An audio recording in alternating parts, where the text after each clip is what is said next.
Welcome to Cartoonist Kayfabe. My name is Ed Piskor. I'm Jim Rugg. And we're going to take a look at probably one of the short list of best Marvel essentials, the Essential Conan, with the idea being we're going to chart Barry Windsor Smith's artistic growth over about a 2-year period with some cool looking Gil Kane sprinkled in between. But first I want to invite you guys to like, follow, and subscribe to the YouTube channel. Hit that bell icon so that we can notify you when new vids are available.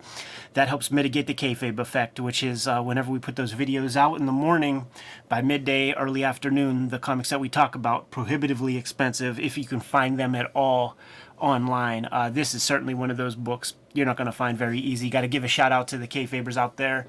Ask not what Cartoonist Kayfabe can do for you. Ask what you can do for Cartoonist Kayfabe. Somebody sent this to us, and I've been looking for this for a long, long time, man. Specifically for a video like this, man.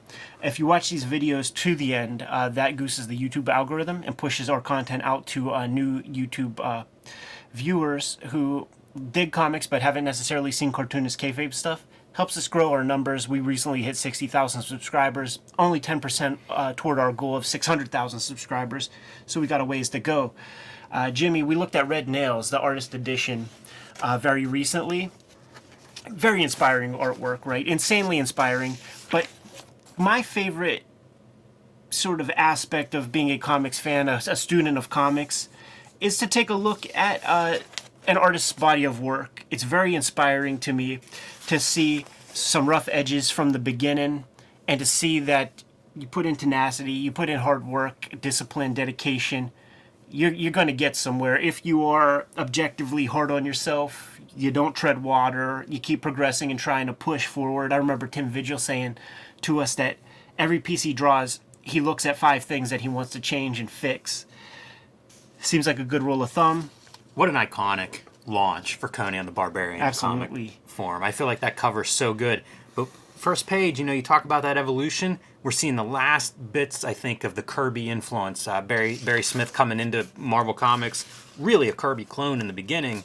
And you see those little bits left over here in the beginning. Yeah, absolutely. We actually looked at this first issue, which is redrawn in magazine form by John Buscema. We compare and contrast. We go through both of them and see, like, who won each page, basically, man. We'll include that video in the end credits or whatever. Sequences like this, man, where there's, like, the foreshadowing of the future. Very peculiar. That's cool shit, man. Yeah, I like that. So, heck of a way to start this off. He would draw these like equine horse face features on his characters, sometimes super close together eyeballs and shit. And it's something that the young upstarts and fandom artists of that day, they brought to 1980s like black and white boom comics. You go through that stuff, you see these close together eyes. It's like they consciously did that. Yeah, and it reminds me of, like, when we were coming up and the Image guys were so popular. That kind of face. You see a lot of that in 80s black and white boom comics. Eastman and Laird. Like, Peter Laird would have a lot of this kind of proportionality in his characters' faces. I think that oddness, though, it's inspiring to fans. Like, if you're trying to draw, seeing this stuff that's kind of not perfect anatomy, in a way it speaks to you. It looks a lot more like the stuff I'm doing in my notebooks in school than the perfect figure where it's like, I can't do that. Yeah. That's impossible, but I might be able to do this. Recently read this like Fred Hembeck interview, man, and he was talking about the cleanliness of DC Comics and the way like Kirby Marvel looked. And there is a wonkiness to the Marvel, like the DC Comics. It's like Mad Men clip art comics, and having this kind of stuff that's not academically sound or whatever. It does feel approachable. One thing that he deviates from Kirby very early on, although I say that as you turn the page and we see what would be a great Kirby pose, the page layouts. These are very dense pages, a lot of them, and I something we'd see in Red Nails, something we'd see in a lot of Barry Windsor Smith's work going forward, but it's one of the places where I think he strikes out on his own and you start to see Barry Windsor Smith style emerge. So fascinating that like Sal Buscema is the guy tightening this stuff up, man. We're about 4 months in, and this work is tightening up more and more already. But it is a bold line, and when we take a look at like late period Barry Windsor Smith, like he's a pen guy, he's going for these thinner things. Look at that, dude. That's why you read comics. Yeah, that's awesome. Images like that, man. getting ornamental with the backgrounds. I think that's another thing people really like. That sword and sorcery setting, he just nails it, you know, with the castles and corridors and all those the ornamental details. It stands out, you know, it's perfect for the audience. Frank Giaquia on inks on this one, so he's using a thinner line on Barry Smith. It's fun when you start to see some of the line flourishes, like we've seen some shading like that, just a bunch of these parallel lines. Yeah. I feel like that's stuff that will end up translating into mature Barry Windsor Smith. Yes. Still signing Barry Smith, by the way, up to this point. Yeah. I don't know when the Windsor enters. It will be entering soon, man. And by all accounts from people who were there, peers of his and fans, they were like, give me a break. I like to imagine it's when he starts inking himself. Yeah, you might be right, man. You might be onto something, Jimmy. Picks up a couple of those Windsor Newtons and decides to incorporate it. You know, I don't think you saw very many panels like this in 70s comics even. You would afterward. I always think of George Perez with those tall, skinny panels. Cartoonist Kayfabe is brought to you by the comic books that we make. We appreciate you guys supporting our projects and the current stuff that we have on the shelves right now. Jim Rugg, Hulk Grand Design, both issues, Monster and Madness are out there on the stands. These are the regular covers. Comic shops out there, you know what your marching orders are. You know how to stack these on the shelves. And you got these other variant covers that you could get your hands on to support the work. You got the Jeff Darrow cover for Madness. You got the Ed McGuinness cover for Madness. And with the first issue Monster, Peach Momoko, the Eddie P, and the Marcos Martin variant covers. Congratulations, Jimmy. I know this was a long project in the works. The other stuff that Jimmy has in print, Plain Jane's, the first young adult graphic novel, and various volumes of the hardcover graphic albums of Street Angel are still in print, still in good comic shops, still can be ordered online in volume. Support the work. Right now on the stands, as per the Ed Piskor comics that are out there, Red Room, Trigger Warnings, issue 1, 2, and potentially issue number 3 are out there in the wild. Issue 2, the Pumpkins issue, look at that for a splash page, man. You can get these comics online at Fantagraphics website and various comic shops. It is banned in 26 countries. It is banned in 10 comic shops, but you could also read these comics before they hit paper on my Patreon, patreon.com/Ed Piskor, $3 for the archive there. Last season's Red Room efforts, Red Room, the Antisocial Network trade paperback, out there in the wild collecting 4 issues of comics and lots of extra material. The works that I have out there in the wild right now, I do think WYSIWYG is currently out of print, but if you see it, scoop it up. 4 volumes, Hip Hop Family Tree, including 2 giant box sets and 12 issues of comics. The guys at Fantagraphics just told me my royalty statements have hit Clausian and Hernandez Brothers numbers. 42 pages of royalty statement, Jimmy. And the Grand Design that started them all, 3 volumes, X-Men Grand Design, including an omnibus that is out of print and hard to find, but if you see it, scoop it up. Now that we're done paying the bills, back to the video. Man, there's good imagery in here.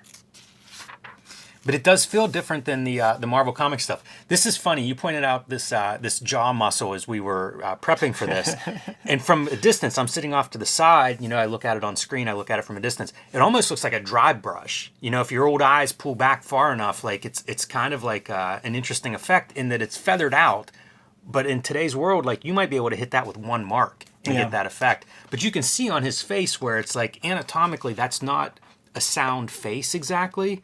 But it speaks to that idea of like the high school kid that's sitting in the back of the room drawing. This stuff is just perfect. Yeah, those close together eyeballs. That's something that like it was captivating as a kid because it like in that static world of these like stamped out, you know, Rex Morgan MD faces. You would just stare at that, man. Like it feels conscious. It gives Conan a lot of personality as opposed to like a generic face. And then as when he evolves and you look at his like late period stuff, like Weapon X, like, you know, the lady in Weapon X with the short hair, like, and those far apart eyes with no pupils, like he really creates his own vocabulary with the way he draws eyes. Look at all the amount of this detail in the background. You saw tons of that in Red Nails. Yeah. And you're seeing it emerge pretty early in his run. Hard to believe he's keeping this up on a monthly. It is called finishing. What Sal Buscema and Dan Adkins are bringing to the table, but you have to imagine lots of this is BWS himself. Yeah, man. something like that's Barry Smith. Yeah, no doubt. I bet there's some tight pencils on that panel. Tom Sutton and Tom Palmer on inks on this joint, and like, look at this, dude. Imagine, I bet that was very tight penciling. Man, there's a lot going on there. Look at the texture of like the cliffs and stuff in the background. It's now inkers, so it's not finishers anymore, man. When you see these tight things, you imagine that he's getting tight with his pencils. And as an artist, dude, straight Hal Foster. I always wonder with working with an inker, because I don't know if I've ever worked with an inker, but I wonder like if you're a penciler, what you take away from that, because this stuff looks different. So I wonder if whenever this comes back, you know, like some of those lines I talked about wrapping around forms and shadows, interpreted differently here by Sutton and Palmer. And I wonder, like, if you're Barry Windsor Smith, do you see this and then go, oh, okay, more of this, and I need to draw this kind of texture? This is amazing, all the scales and stuff. Approaching red nails levels of craft, man. But I do think that an inker may inform an evolution of a penciler. When I went to the Kubert School, and we would have resident guys come in and talk, and plus our teachers who worked in the mainstream, there's not one penciler that likes his inker. Like, there's not one dude that like is 100% happy. And this guy's an artist. He goes on to like be the only one to touch his work and even color it at a certain point. I think he's grousing and trying to figure out how to get ahead of the game so he could start putting the ink down himself, man. It could be, but boy, this is a beautiful issue. Gorgeous. Gorgeous. You know, Tom Palmer's one of those shortlist dudes for me, is like one of the great inkers of all time. And Tom Sutton too to some extent, but Tom Palmer I just think of as like, he's got all the tools. He can make any mark, any finish, any texture, and it'd be hard to be mad at him. Look, it's ruined. Yes, it is. Sal Buscema on embellishing on this one. That's so strange to me. What a matchup. Yeah. I want to imagine Sal Buscema like sitting around Thanksgiving dinner with John and planning how to sabotage Windsor Smith for the good of the Buscema family. It's funny because they had to keep the book cheap. That was the whole point of like Barry Smith being on there. So how does that make Sal feel? Like, we can't afford John Buscema. His page rate's too high, but we could get Gilberg on the mix. Boy, there's some great inking in this one. Really like some of the stuff that he's doing. Shades of Al Williamson at times with like some of the thin lines and the parallel lines. Really pretty. I like that. It's amazing that, you know, you get Barry Windsor Smith initially because it's cheap. He basically works it up to a page rate. Sells enough of them that the page rate can support a John Buscema Exactly. on the book. Yeah, man. It's incredible. That's a rare story in comics. Building cells. Another Barry Smith Sal Buscema joint. Wonder how young Sal Buscema is, if this is him starting out his career, if he started out as an inker. Seems like they would do that kind of thing, right? Like get a guy some chops doing finishes or just figuring out the storytelling part of it. Like this kind of thing. You know, that's John Tarr. Like all of those like 80s comics, man. Like they drew that face. Power Comics shout out. Loving the texture on that leopard. Love how much they do in the inking stage too. You know, that's part of what makes an Essentials like this so valuable and so good looking. It's something they really established too. I mean, that's great. That's amazing. That's the fandom with those sweat. Look at the sweat drops on that dude's face, man. Barry Smith really set a stage for when they start to like evolve into Savage Swords and like these big magazines. They are ink heavy. They are lighting heavy. You have to bring your chops, man. No shorts. Do we got a Gil Kane here? No, we're still on Barry Smith. That's incredible. What do you know how many issues we're in that he hasn't missed an issue yet? Yeah, we are in 12 issues, and now he is handling the inks. I was going to say, this looks different. This looks like him. Like, you're really starting to see certain embellishment that looks Barry Windsor Smith. I have both of these screen tones. That's pretty interesting. Look He's at this. using screen tone this early. Laying over zips, man. Like laying the same zip over 2 times. It creates that moire, but it's still got that cool depth. Some kind of splatter. Or no, that's a tone you could have. But dude, I think that's a tone, and that's a very interesting one. Putting a application of that stuff using zips there. Yeah, he's playing with media here. He's really coming at it with this one. I mean, doesn't it feel like him? Like, is there a Windsor? Did he add the Windsor yet? We're still Barry Smith. Ooh, that's sick as fuck. That's amazing. getting some of that like Cthulhu energy into Conan's There's world. there's still super dark stuff. So this is that thing that's required, man. You got to ink your stuff. You got to see it reduced and printed so that you know where to like how far apart you can cross hatch Yes. and stuff. So that you know like how certain zip screens that you have on deck will look. You know, that's very dark. That probably would not be used again after you see the results. Man, I am eating this up. Here goes Gil Kane. That makes sense. Barry might have gone, flew a little too close to the sun last issue. Oh, it's just a little short one in the back of issue 12. Interesting. Still Barry Smith, man. But Sabi Sema's on the, like this kind of shit. That is insane looking, man. Look at the hatching, too. Like, you would never see this today. No. You know, that's totally going to be handled in the coloring. These eyeballs. Also, like, how much do you see Dave Sim coming out of these kinds of pages? 1,000, man.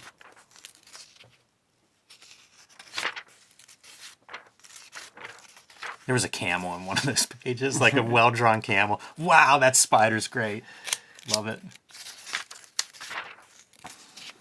That's the other thing I see as you flip through this. It's so inventive visually. It is, man. Because I'm Just not a big of- sword and sorcery person, but it's just there's something entertaining in every issue. And I feel like the guys who draw the Conan stuff in the magazines, like, there are a lot of names that you don't even recognize from other comics. It's like, this is their deal. Like, they just want to fuck with this universe, man. It's like Robert E. Howard type shit. You know, Conan we could look at in the magazines, and it just came in a mailbag, is the Jorge Zafino issue. Sick. It's beautiful in black and white, and it is a different, you know, that guy hasn't done too many monthly comics. Is it Elric? Maybe? What was his name in Cerebus? Elrod? Right, yeah. Sometimes these inkers, too, will add like a smoothness to his work, like a real polish. I like the rougher. Barry Smith getting more intricate That's quite a signature. with the SIG. That's a big signature. Very clear. Man, what a run. I think this is all of his issues, too, are contained in here. Yeah. That's an interesting effect. Not sure we've seen that before. Beautiful yeah, he's composition. really coming on. What is this for, like, texture? Yeah, like mail. But, I mean, it looks like some kind of, you know... Like a paper. Like a... Yeah, paper tooth that's coming out in, I don't know, some kind of graphite rubbing on top of it. Yeah. Wow. Look at this, dude. It's a 2-page spread, but they didn't have that bleed capability, so it's 2 splashes. That's funny. Look at that Barry Smith signature. Yeah, man. I like all of this.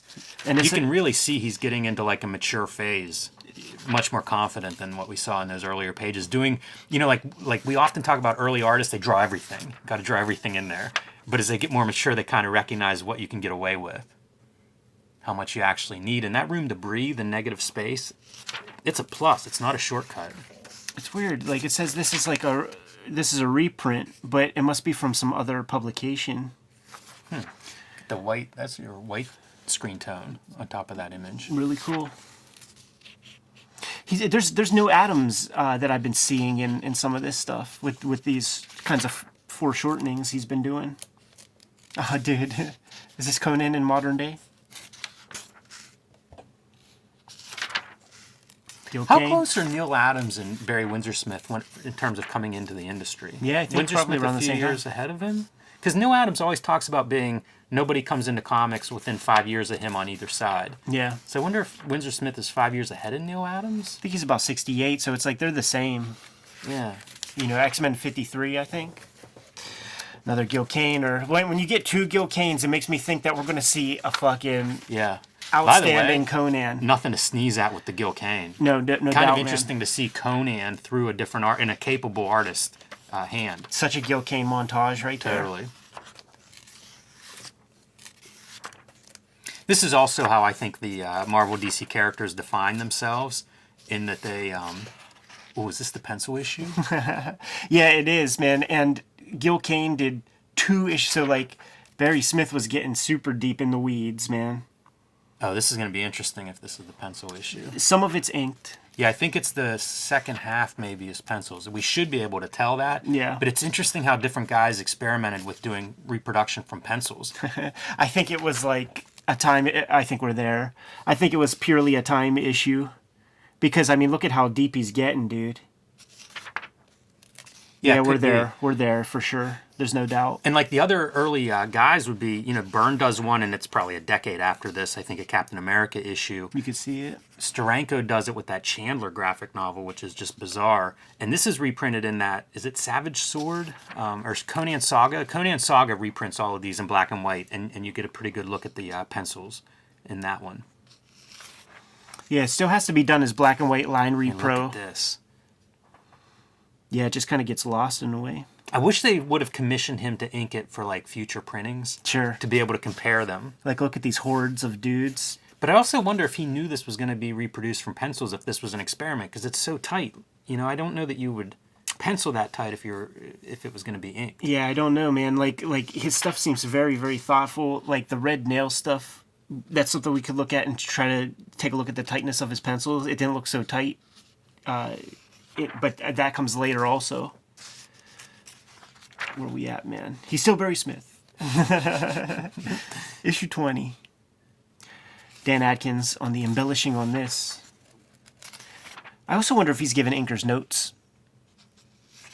Yeah, I always wonder about that, how closely they work together. Are you just dropping your pencils at the office and This is not a- even seeing your inker? This is a 70s amount of storytelling. It might be, if we counted, it might be 17 pages, and they're trying to get a lot on the page, Makes me wonder if Gene Day was big into this. Yeah.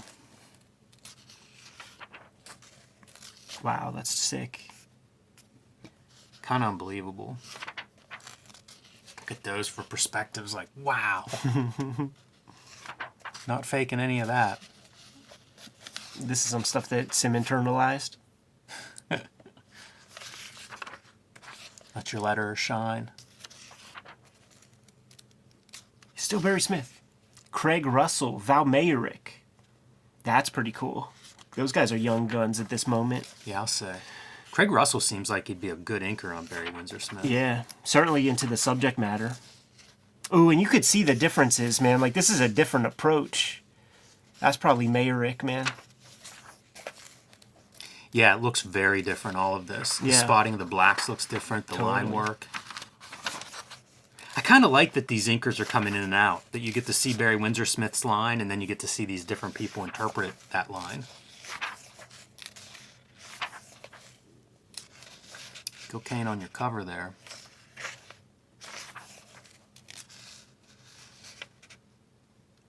Stone. Are we going to see Chick Stone inked Barry Smith? I don't know any other Stones inking at this time. I can't wait. I feel like we should be able to pull that out like a sore thumb, man. This is it. That's absolutely it. Some of that looks really cool. Yeah, it just homogenizes it in a way. It does. Makes it You look can- like a regular old comic. Yeah, it's a house style. Mm-hmm. Burnish off those edges and make it look like a Marvel comic.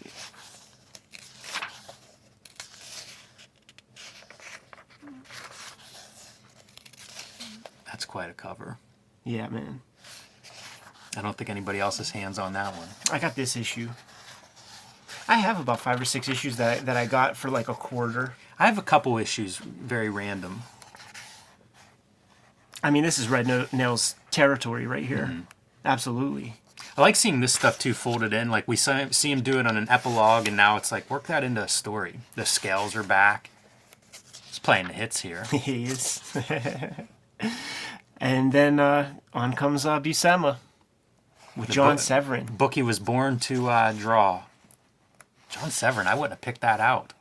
Although this looks like it. Yeah, like with Sal Buscema also. gotcha. Yeah, it's a Okay, couple okay. guys. Like, this is clearly the Sev stuff.